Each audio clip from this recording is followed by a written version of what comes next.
have any update or news on Bryce? I do. Good news, actually, on Bryce. We needed some good news. Well, I don't know if this is good news or bad news. The doctor said that he has so little meniscus left in his knee, there's really nothing to tear. So, anyway, there's no tear, which is what we feared.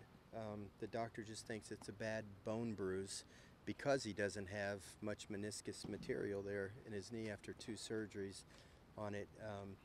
So he's certainly not going to be out for the rest of the year. It doesn't look like, but I think his status for this week would be very doubtful because it's still really sore and he can't really do much. But it's good to know that there's no structural damage to it and that it's something that should heal in time. He just needs a little time. Just tender? It's real tender. Yeah, it's still real tender. But you know, the scan doesn't lie, you know, so there's no tear there, and I think just in a little bit of time it'll take. I couldn't even project how long it will take for the soreness to go away, but that was very encouraging news to hear today, obviously, for that young man and for our team. So we'll see. It's the last on a long list. Take them where you can get them. Little Yeah, victories these days. any little victory we can get on the health side of things, we'll take. So I was really happy for the kid, and you know, I wish he could be ready to play this week. We could use him certainly, but we'll just have to play it by ear. We're going to talk What about about tackling. Josh? Well, Josh worked out today. We'll see. We'll just have to play it by ear as well. See how he reacts to the workout today, and we'll see how the week progresses. The concern there is that you could do more damage if you rush him back. To Josh, I don't think we can do more damage. No, the doctor would have never given us clearance to start working him out if in any way he thought it could do more damage. It's just, you know, what kind of shape is his body in, and can the muscles around the vertebrae, are they ready for this kind of activity? And honestly, I don't know the answer to that. That's not my area of expertise. But you know, the vertebrae itself has been rested satisfactorily, and now I think the concern is the muscles around the vertebrae. Are they in condition enough to allow him to compete at a level of a Division I athlete? So this week will tell us the tale on that.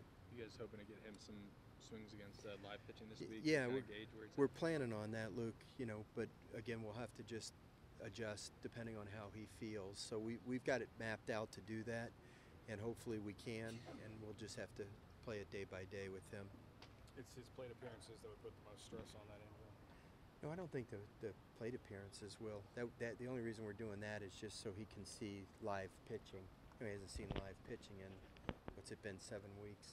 So, you know, I think the biggest strain is just doing the normal activities of bending over, running, you know, and doing as much as you would do to play in a ball game. And of course, you know, the actual swing itself certainly puts strain on, you know, the torquing action puts strain on that part of your body. So we just have to see how he reacts to it all. Is he working at both third and short, or Mhm. just one? Both. I don't even have any idea yet what I would do there. There would be other factors that would be taken into consideration, as well as the players that are at those positions. You know, who's going to play first, for example. You know, we don't have a lot of options right now, so we got to kind of piece it together here.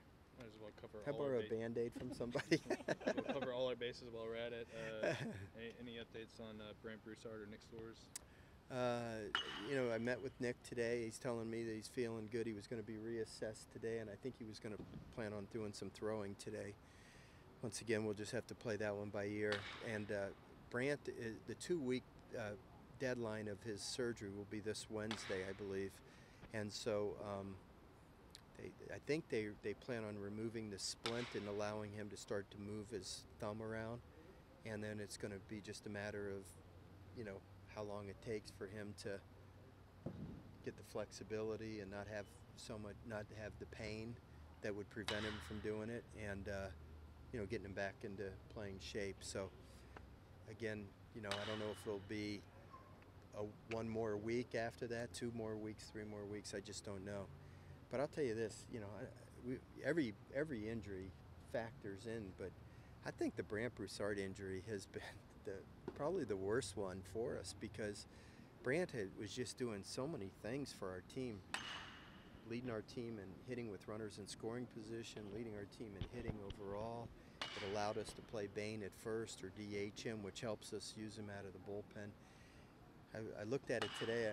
Of the 9 games we've played without Brant, we've scored 1 or 0 runs, I think, in 4 or 5 of those games. You know, his speed and his hitting ability is a big part of our offense, and with him out, you know, I feel like that's had more effect than anything on our team. So hopefully we can get him back soon. Is the good news is that your offense has had time to adjust without him and, you know, found other ways to be productive in the lineup? I don't know that we've adjusted all that well. I was wondering where you were going with that good news question, you know. Our offense hasn't been very good. You know, we've had 2 games since he's been out where we scored 10 runs. But the other 8 games, you know, it hasn't been too stellar. And it's getting, you know, I can't deny that it's getting a little frustrating because I do think our pitching has really made huge strides. Obviously, we had the one poor game, the middle game at Texas A&M. We got off to a bad start. But outside of that, we've pitched really well. And we're just having a tough time manufacturing the runs that we need. So, you know, it's not hard to figure out why. You know, when some of your best players are out, you know, there's a little bit of a drop-off. And the other guys are doing the best they can, but, you know, it's just not quite the firepower that we had going in. So we're just going to keep fighting through it, keep battling through it. And this is obviously a big week for us, having 4 home games. We got Louisiana Tech coming in tomorrow. They're playing great. They just walloped somebody 13-0 yesterday, so they're going to come here with a lot of confidence. And, you know, they pitch really well. I think their team earned run average is like 2.3. The left-hander that I assume is going to pitch against us, been their midweek starter, has pitched outstanding all year. So we're going to have a good, really tremendous challenge tomorrow. And then, of course, Tennessee. Everybody thinks Tennessee's not the big-name baseball program. All they did was beat Florida this weekend, the #1 team in the country, once, and should have had them twice. I think they were 1 out away from winning another game and ended up losing in extra innings. I watched the games. They've got good arms, good athletes all over the place. So we got a big week ahead of us, and we got to figure it out pretty quickly here. Leave us tomorrow night? Yeah, AJ will start. Is there any? Has there been any consideration to changing up the weekend rotation? You still kind of? Yeah, we're talking about that right now, Luke. I won't have any announcement, you know, until Thursday, of course, but it's something we're addressing. Has the message changed at all? I mean, is that what it is? Kind of keep fighting? You know, Mike, it's you know, it's you know, we're still in the thick of things. Yeah. I honestly thought we would drop out of the top 20 today for the first time in how many weeks, Bill? 123 weeks. But we didn't. Yeah. You know, we're still up there. You know, you look around the country, and it's funny. Everybody loses games. It's not something that's unique to one school. What's our highest ranking today, Bill? 19th. Yeah. So we're still 19th. If Auburn had found a way to hold on to their win, to hold on in their game and beat Arkansas yesterday, they blew a 4-0 lead and got walked off. We'd still only be 1 game out of first. As it is, we're 2 games out now. So, you know, it's amazing. We're still right there in the middle of everything, but obviously we're not playing up to our standards. And I think there's reasons for it. I'm not making excuses, but you know, we knew going into the year we had a lot of turnover, and there was going to be challenges. And now on top of that, we've just had so many significant injuries that there's been times when I'm just trying to put bodies out there. You know, you like to put a guy here and a guy there that you think can beat some of the best pitchers in the league, but sometimes, honestly, you're just putting them out there so you feel like you don't have to forfeit the game. You know, just having enough bodies. The other day, I wrote out the lineup card, and under the reserves, I had 2 names written.